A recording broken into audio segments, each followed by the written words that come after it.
Welcome to Carbon Clarity, the podcast for the carbon curious.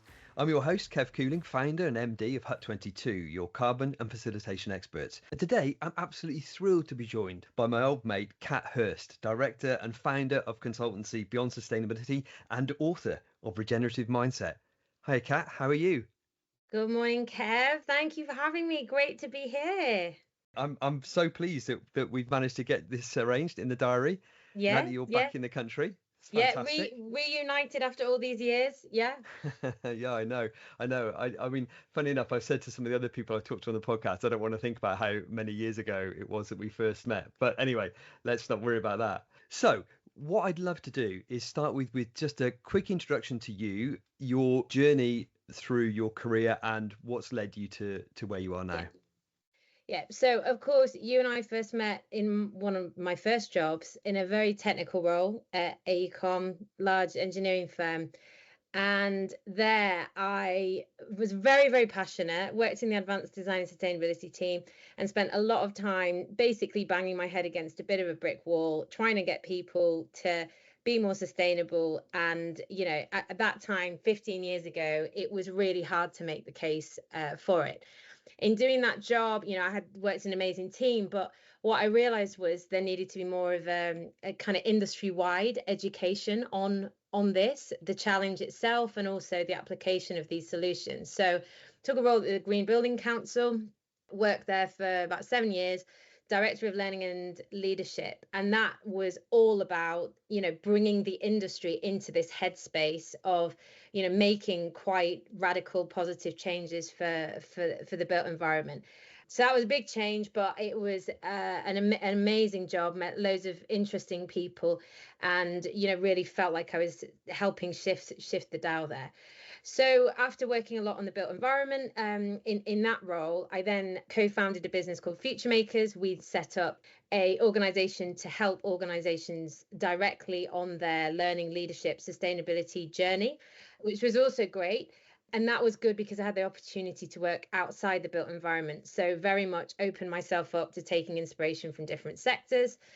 That all happened also around the pandemic time when I was also spending a lot more time out in nature, in the moors of Okay. the Yorkshire Dales, listening to a lot of podcasts, reading a lot of books. And someone who grew up in the countryside, I felt like for the first time, live in London now, I was really reconnecting myself. So I think there was also a bit of a kind of personal journey around that time, Yeah. as well, which was a very kind of powerful experience, I guess, from negative experience such as the pandemic.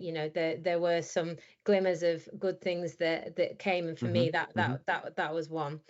So yeah, I then put my thinking into this book, A Regenerative Mindset, which we'll discuss today, and more recently have really decided that this is absolutely what I need to be doing, but also I think what businesses need to be doing, making this step change from more traditional sustainability to regenerative.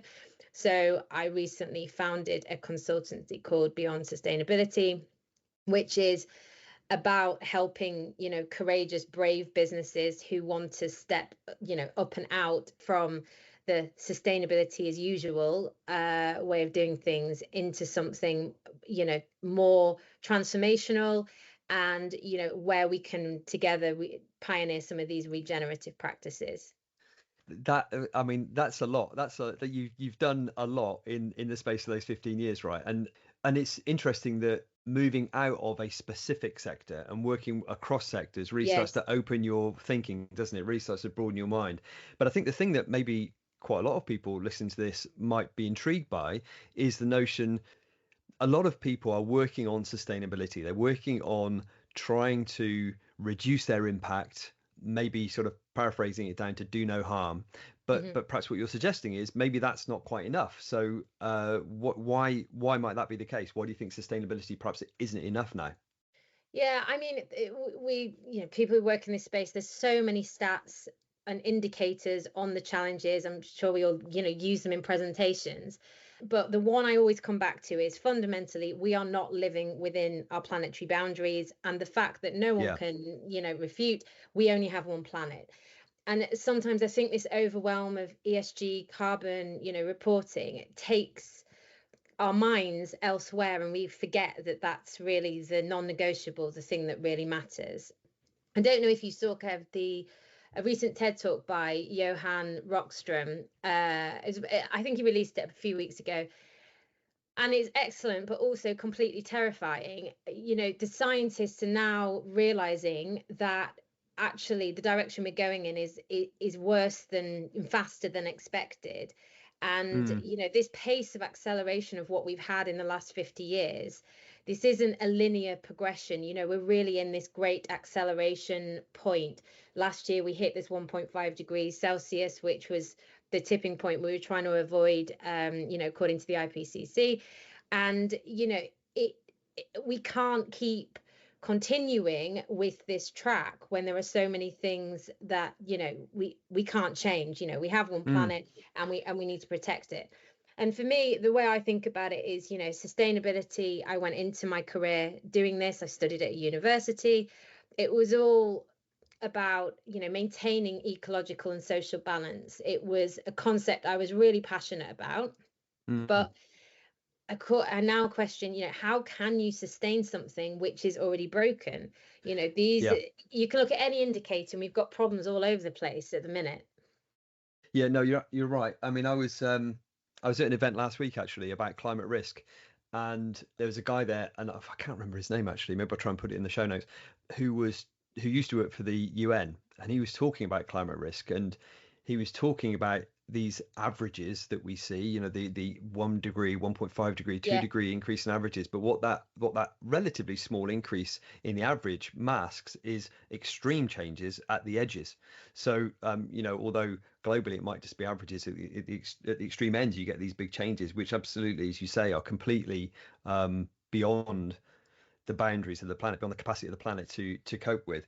And yeah, I really like that phrase in your book, we cannot sustain what has already been lost. And that's absolutely right, isn't it? So, okay, so if we accept then that actually, that we've gone beyond the limits in so many areas, and therefore sustaining that just obviously wouldn't be sensible if we accept that's the case. So then we kind of, this idea of a regenerative approach kind of surfaces. So maybe tell us something about that. Yeah, of course. So one thing I want to say before we get into regenerative is a bit of a caveat that this is not a rebrand of sustainability. And you've worked in this industry. Exactly. So we as an industry, practitioners, we love, reinventing things. We've had, CSR. I mean, what did it, corporate social responsibility, and then exactly social responsibility. You've had, sustainability, then ESG. And this isn't the same as those. This is something different. This is a step change, and it calls on, a complete rethink that also brings, our thinking on environmental and social issues to a completely different place. So I'll explain why in a second, but that's something which I'm starting to see a bit of. People, I feel, just replacing sustainability with regenerative, which isn't right. So in simple terms, how do I get that regenerative certificate that I so desperately want? Well, that's a whole other conversation as well. Let's not go there. Let's not get to certification today. Let's not get into certification, because I also question whether regenerative and certification can go hand in hand at all. Anyway, in simple terms, regenerative, whether you're an individual, a business, or society generally, this is about putting more into the world than we are taking out. So the regenerative path is now so crucial because we need to help the planet and the communities heal after we have been part of depleting them and damaging them. So that's it in a simple term. The other phrase that I often use is leave it better.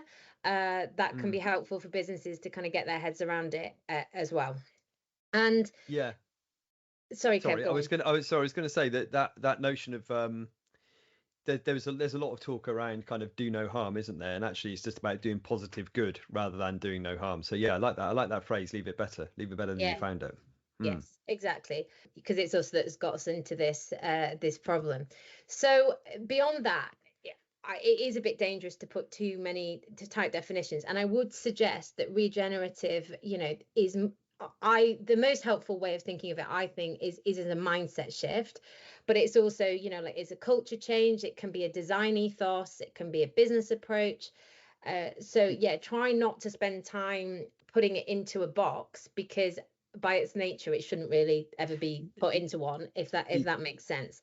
And It does. It does. Sorry, I was just going to say that idea, that notion of mindset. It feels like in the book you talk about these regenerative perspectives, paradigm, process, design ethos, and so on. But it did strike me that mindset was the one that kind of almost precedes all the others. It's like, you yes, kind of have to have that in order to be able to, be able to embrace those other perspectives, perhaps. yeah, I think that's right. And that's a big change. A mindset shift is not an easy one Mm. to make, especially when people are really busy and getting drawn in however many different directions. So yeah, we can maybe talk about that in a bit. The other thing, sorry, I caveated around, this isn't just a rebrand, but I also think it's not a target. So lots of organizations, and it's been brilliant to see how many have come up with net zero carbon commitments. But I really don't want regenerative to become the next thing where people kind of, swap and replace. Actually, guess what? We're not going to be zero carbon anymore. We're going further. We're going to be regenerative, because actually the journey of unpacking what regenerative means is far more important. And for me, it just doesn't really work as a target. It is more of this shift in how we want to do business, how we want to make decisions, how we want to run our projects, and that is more important than any kind of target or certificate. Yeah, no, I agree. I agree absolutely. So I suppose, as a concept, you make the point that a regenerative business, one regenerative business might look quite different to another regenerative business. The way you approach it might be different because the context Yeah, is different. You need to think exactly. about, even within a business, there might be different approaches in different localities, for example. But what are maybe some of the key characteristics of a regenerative business, perhaps, and how do they differ from one that Yeah. is sustainable? Yes. So this has been a good, few years of me taking a step back and thinking of that. And, what are the common elements that can help businesses then make this transition without it becoming, a copy and paste standardization approach. So when I work with businesses, what I tend to do is think initially about this quite visually. So it's a spectrum that I adapted from Bill Reed and his amazing colleagues at Regenesis, which Yeah. takes the concept kind of across from business as usual, where we're in a place of, doing harm or minimizing harm, to sustaining it, neutralizing our impact, making sure we're doing no harm, to then further across on that spectrum, this regenerative piece. So restoring damaged systems, encouraging this healing and ongoing evolution of environmental and social systems. So when I have this conversation with businesses, what we can actually start to do is understand that any organization makes a choice of where they want to actually sit within this spectrum. What's brilliant is that in the last few years, we've seen so many come from the business as usual into the sustainable camp, which is, really reassuring. And we've seen that quite significant changes be made. But yeah, going forward, we're going to need many more to get into this more leadership position of, okay, we're going to get into a more net positive regenerative space. And just so people can kind of understand that spectrum, the business as usual is kind of the traditional exploitative approach to business where we're extracting Exactly. from the earth all the time, right? And then Yeah. sustainable is about kind of just keeping us where we are. And we're recognizing in this conversation that perhaps, we've already gone too far. Yeah. And then regenerative is what regenerative Yeah. is.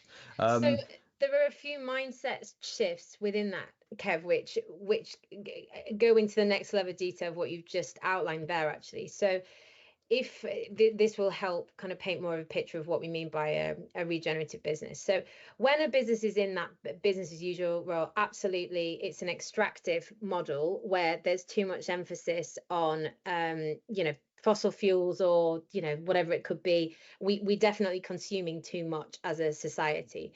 That then flips into a sustainable way of minimizing, and then you've got the more restorative net positive element. So that's the first mindset shift, of getting out of that extractive way of thinking about things. The second shift is from an accumulative model, where we're thinking about how we can accumulate wealth in a traditional business as usual mode. So when we're sustainable, we've become more charitable. So maybe that's a philanthropic, donation, Yeah. which is great, that's really helpful. But when we're in regenerative, we're actually much more distributive. So really thinking about how we can create more of a reciprocal relationship with the planet and society, and making sure that everyone can share in prosperity that is created. So for an organization, that's about, how do we create mutual benefit for all, knowing that a regenerative business must influence more than itself.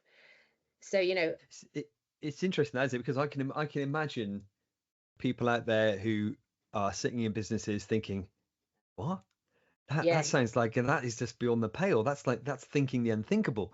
But there are examples, aren't there, of businesses that do that Well, or yeah, have done that. A few. and Patagonia is probably the Yeah. most radical one, where they effectively, their founder Yvonne, they've given the company back to Earth, is the key shareholder, which I Yeah. mean, this is completely wild. It does blow your mind. And I think what's so cool about examples like this is you would not have predicted it, even a couple of years ago. That Yeah. does seem kind of crazy, but it's also wonderful in the same sense. And businesses are doing these things to pave the way for new models.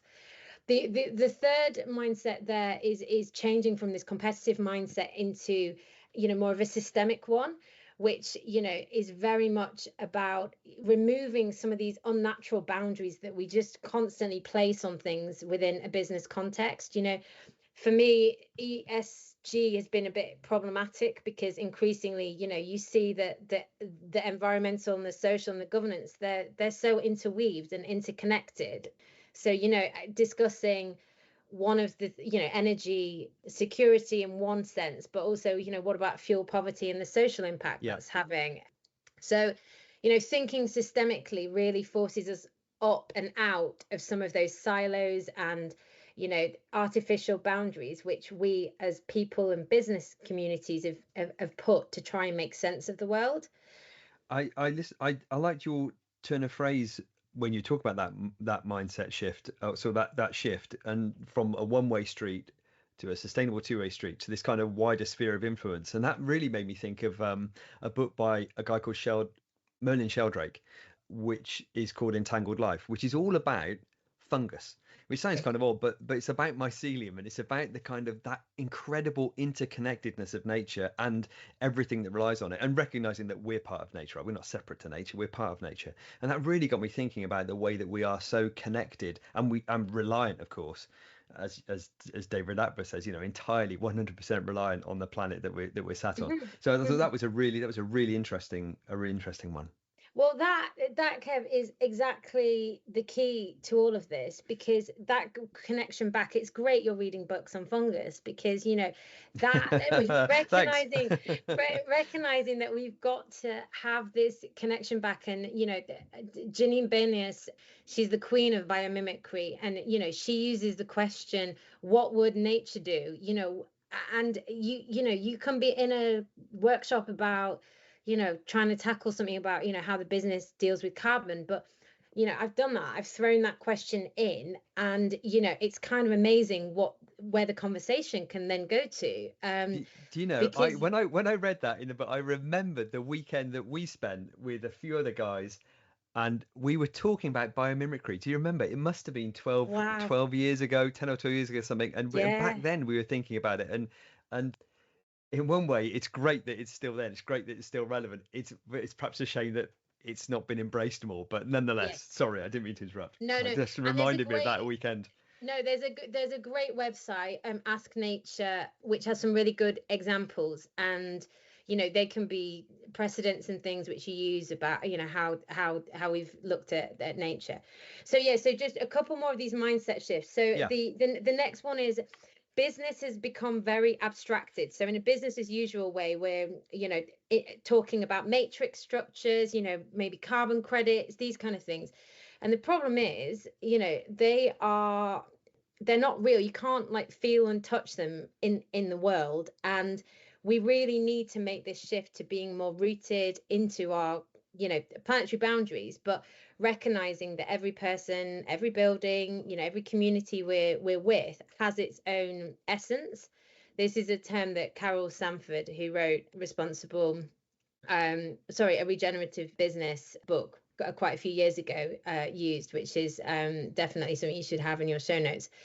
But this thing about being more grounded, being more in the locality, and recognizing that we shouldn't just be using these abstract terms, this overly standardized plug and play solutions is really important. What worked in Germany might not work in Australia because the culture's different, the weather's different, the landscape's different.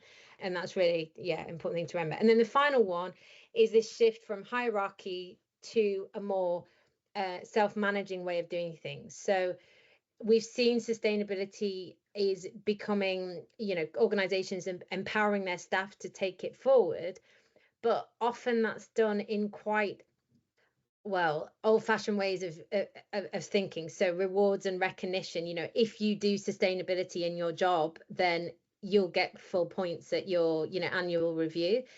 What regenerative is talking about is actually, can you really appeal to the genuine like passion and will that humans have? We are hardwired to contribute in a positive way. So how can we actually tap into that and really recognize that organizations are living systems? They're dynamic, emergent, alive. That is something which so many businesses at the moment are overlooking. You're right, of course.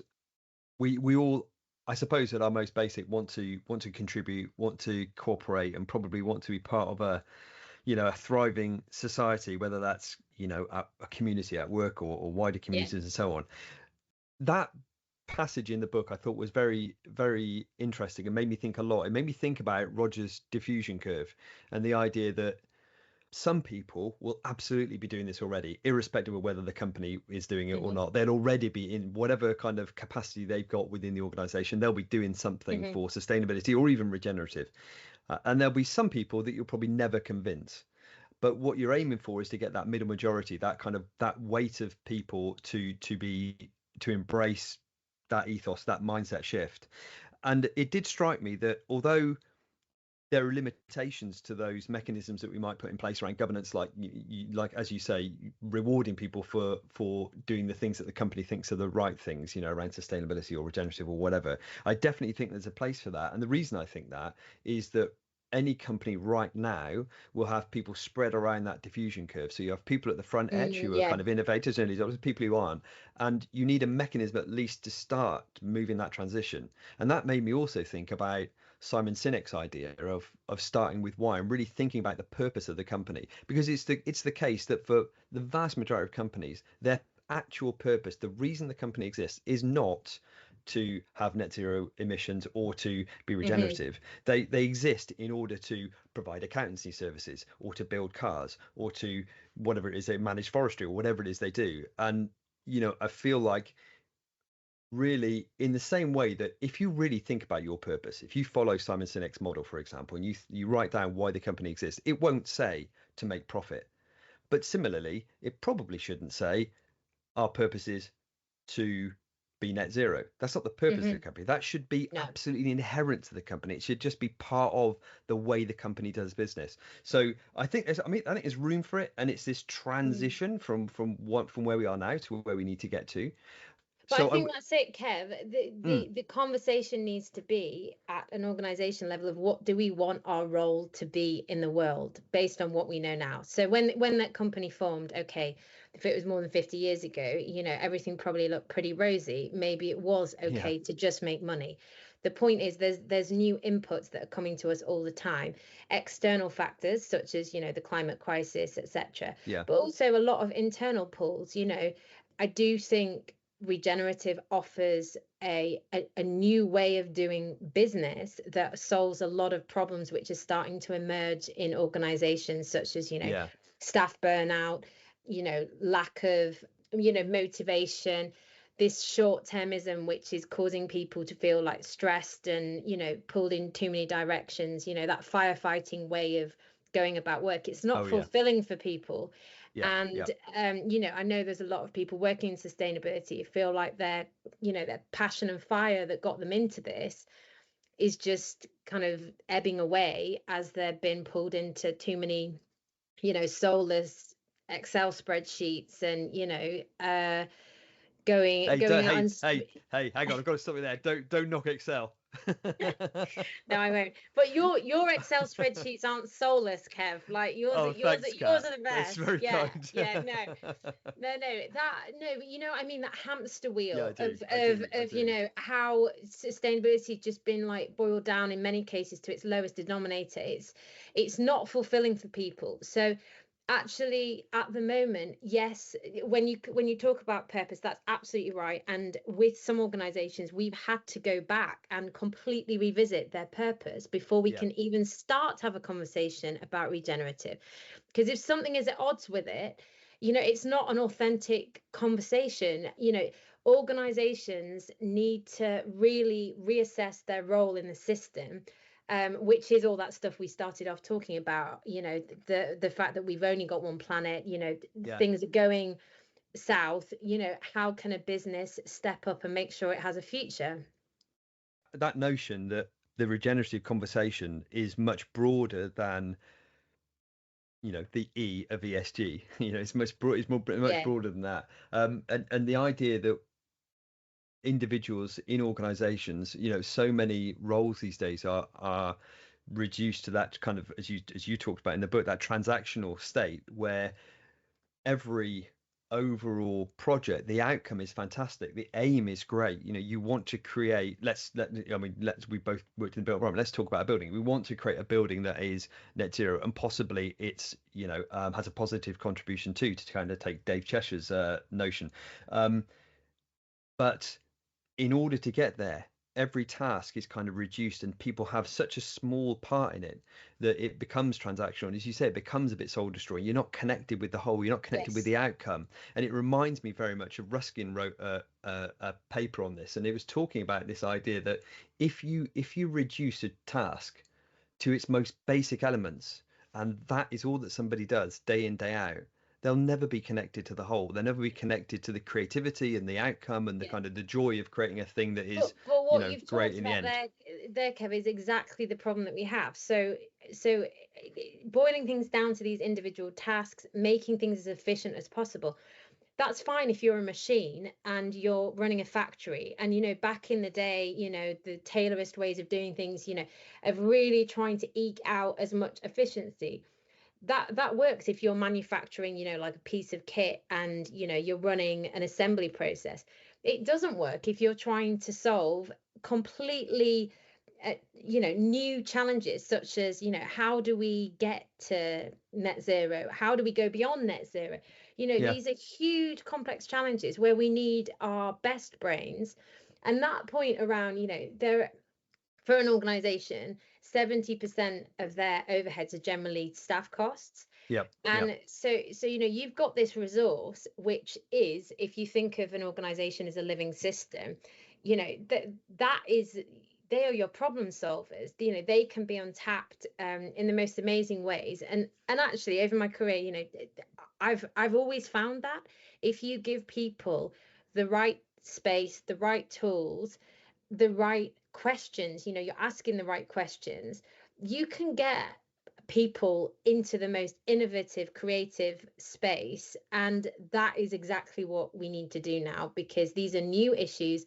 We can't solve them with the same thinking that created the problems in the first place. We've got to shift mode and mindset. So I think you're right. You mentioned the idea of challenges there, and so I suppose we've talked talked a little bit in the abstract in some ways, I guess, but it would be really interesting to understand from you what you see as the key challenges and opportunities of a transition, because Mhm. anytime you move from, there's got to be a good reason for going there. That's the first thing, I suppose. But along that way, you're going to come across certain challenges. So what do you see as the kind of key challenges and opportunities? I think the key challenge is what we just discussed, which is, well, further, probably you have to make the case and you have to do it in a way which isn't in numbers. So it's not really a business case in the Mm, traditional sense. So mm, if someone says to you, okay, we want to go on this carbon journey, how many pounds is it going to save? How much carbon is it going to save? You can have that conversation in a numerical form.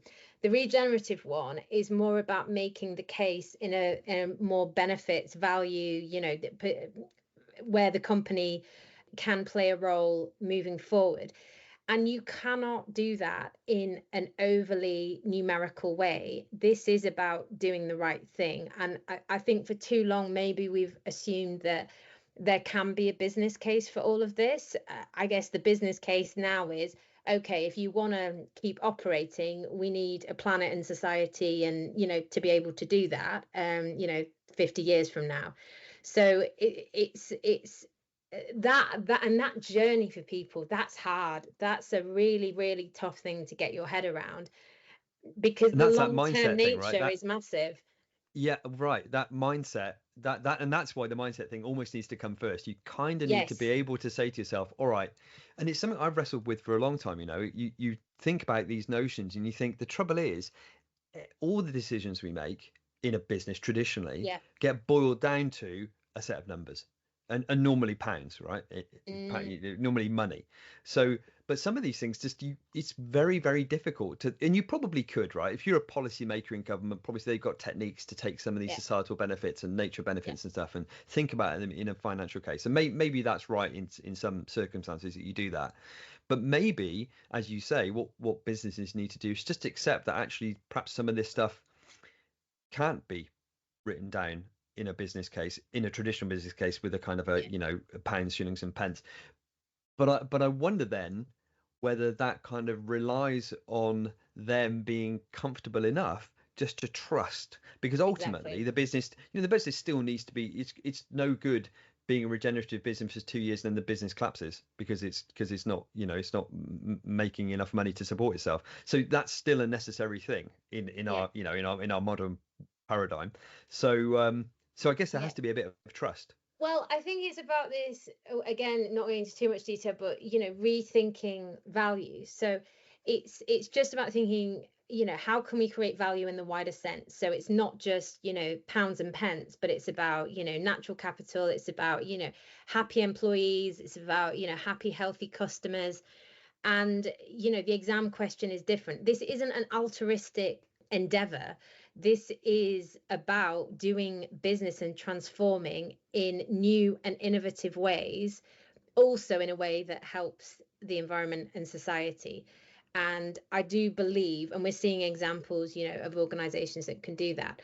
Definitely helps if you've got a CEO who's been on a journey. And I think carving out some time to maybe, take them on it, and actually, if you're working in a company, or some of these mindset shifts can also be applied to projects as well. You have to take people on a bit of a journey, to get them to the place of understanding what we mean by regenerative. How is it different to how we're doing things at the moment? Why is it attractive for an organization? What are the benefits that can come, not just for the environment and society, but also for the business itself?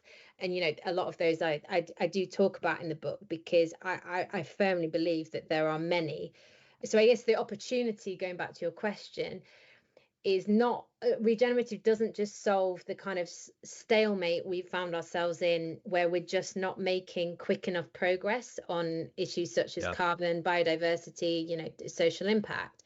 And I know people want to be going further, faster.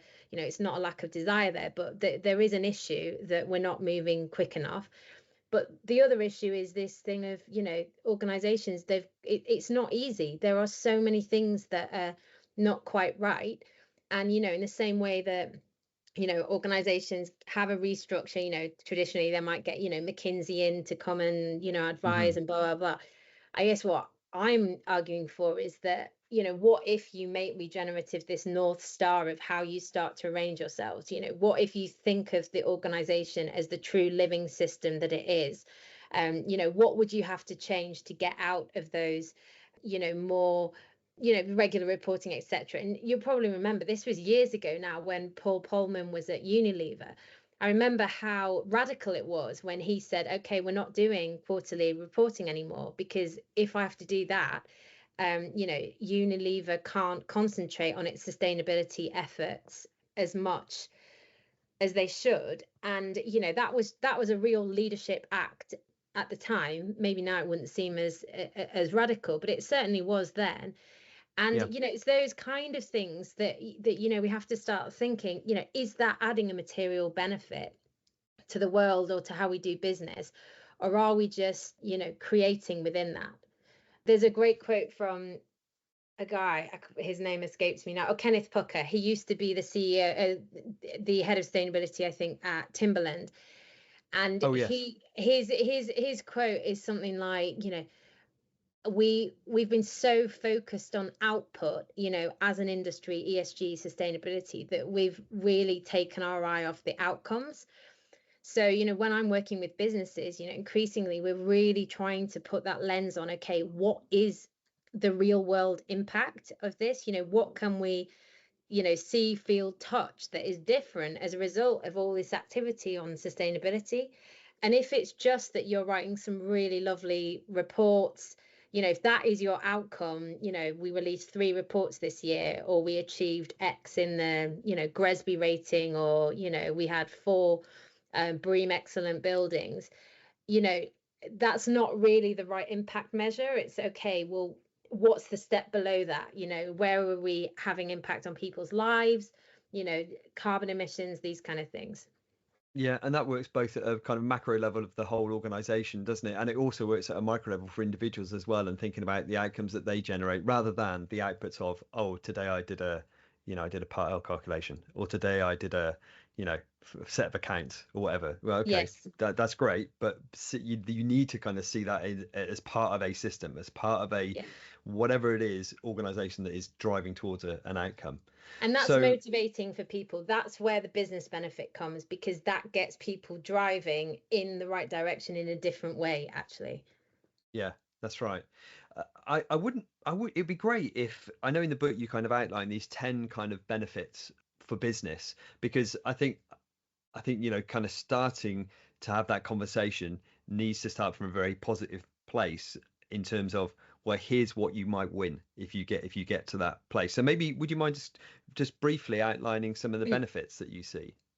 Well, I think for me the main one is what we've already talked about, the staff, the resource that you have moving in a way which is more helpful for you as an organization, so you are delivering more impact and you're retaining more staff along the way. The other benefit is these ways of working. So if you've embraced this mindset shift, you're more of a self-managing organization, you're putting less money into things like, expensive training programs that go out of date too quickly, that kind of thing, into a more enlightened, self-managed workforce that, maybe they're going and seeking out, some interesting TED Talks, or, they're in a network community which is much more diverse and interesting, maybe than it was before. They're coming back with real innovative ideas and thoughts as a result of that. You end up, it's actually kind of a business saving in terms of some of the outlays that you might have to make, but actually the outcome in terms of the mindset of where your workforce is much more helpful for the problems that you need to solve. Hmm. And the other thing is probably just about the speed of progress. I hear a lot from people who work particularly in large businesses that it can sometimes be frustrating, the pace of change, and Yeah. all these protocols, all the people to go and ask. There's a concept called holacracy, which is a kind of strong version of this self-managing way of doing Yeah. things. And, you know, there you're actually making decision making far less complicated and actually putting people, you know, to head up those key decisions, which means that things happen so much quicker within an organization. So you're not spending a year, you know, working towards getting a zero carbon commitment signed off. Actually, you're spending 2 months doing that, and then the rest of the year is actually about implementing it. So Yeah. that agility and that, you know, confidence as a business to, you know, not spend as long, you know, really being worried about the right answer, it is really, really helpful, I think, especially at the moment, not just for the environment, but for also, you know, businesses and living out their business model. You know, why not Yeah. do that in an innovative, you know, interesting way? And the business transformation, I mean, lots of companies talk about they want to do it, they want to be the leader, but, you know, it does take a bit of bravery to, you know, stick your Yeah. neck out and get there. And I think there will be huge benefits to those businesses that make that shift more quickly. We're kind of on that diffusion curve again, aren't we? You know, we're the businesses who are really doing it, the Patagonias of this world. They're definitely the innovators, aren't they? They're, you know, they're at Yeah, the front of that curve, and a lot of businesses want to be near the front, but not right at the front. So, you know, so we need to find people to be at the front, people who are brave enough to yeah, I kind of think take so. that step. I think, given that, I mean, there might be businesses out there. Hopefully, there are who think this is really interesting. I might want to start to Yeah. explore this. How do they get started? So I think the best thing is definitely in the book, this I business mean, give you a spectrum. call, obviously. That's number Give one. me a call. What's Exactly. number two? Buy the book, then give me a call. Give me a call. So No, what's no. number three? Number three is in the book, you this business spectrum, I think, provides a really great premise for a discussion actually with your organization Yeah, around, and okay, you where mean the would BAU, sustainable, yes, regenerative. Yeah. exactly.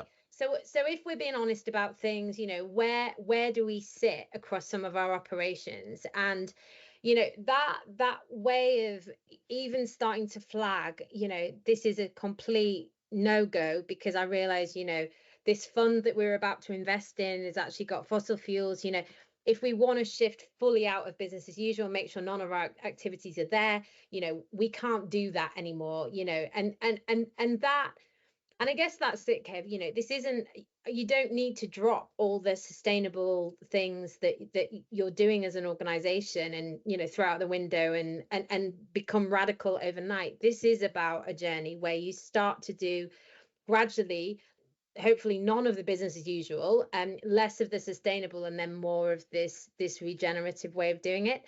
So having much more open discussions about, you know, what are we doing that we maybe shouldn't be as an organization, you know, what isn't sitting well with us along that spectrum is a really great thing. The other thing is, and what I really like about regenerative is by its nature it is positive. It's a very visionary thing, and you know, whether you're working on a project, you know, if it's a building or, you know, a development, what would it look like if money wasn't the object, and you had this regenerative, you know, you applied these regenerative principles, you know, thinking more systemically, thinking more distributively about, you know, the benefits that you can bring. What would it look like? And you know, that kind of exercise, you know, can be done on any project initiative at an organization level, and it can be really uplifting and something that, you know, energizes people. And okay, right now you might not implement all of the ideas that came from it, but there could be this golden moment that comes up from the conversation that totally changes the track that you were all thinking on, and then shifts you up that dial, you know, that we're trying to move Yeah. towards regenerative for next time, you know. That's really helpful. You don't have to be, you don't have to kind of, it's not boiling the ocean, right? It's not kind of going from 0 to 100 miles an hour day Yeah, one. It's kind of, you can take parts of the business or parts of what you do or parts of maybe a few of your products or whatever yeah, it is, and kind of do that almost like a thought experiment, I suppose, isn't it? Really yeah. kind of test it. So there's just one other thing that I wanted to say, which I mentioned at the start. So this is kind of linking Yep. back to my own journey Well, as well. everyone loves a callback. A Go. callback, there we go. The you know, nature. This is what this all comes down to, and this point, you know, when we talk about a regenerative economy, the problem that we've made as societies, we kind of pictured that an economy could run separate to nature, whereas actually it's all part of the same. I really recommend that in people's work and, obviously on your weekends, evenings, whatever, this reconnection with nature. So with clients, on a very practical level, I've very much tried to do walking meetings, even, rather than sitting in front of a computer, I'll just old school, call their mobile phone while they're walking somewhere. We'll talk about, what they're seeing and, different views and everything. And, if we're talking about really strategic issues on sustainability, regenerative in their organization, we have better conversations when, someone's looking at the river or, in the park or hearing the birds or whatever. And you can't really quantify that, but in my experience, that counts for a lot. And, that change of scene of when you're trying to do this more innovative, strategic thinking, try and get out in nature with your team or, individually, because it can really help and remind you while we're all working in this field to make a difference. Well, that is a fascinating note to finish on, but it's absolutely such an interesting talk, so inspiring. Hopefully people out there have enjoyed a kind of a little peek behind the curtain of what it means to be regenerative and how they might get there and what the benefits might be. Please, everybody, go out, find Kat's book. I'll put a link to it in the show notes.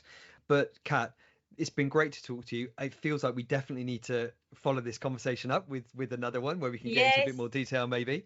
yes. But thank you so much. Yeah, thank you, Kev. It's been a joy.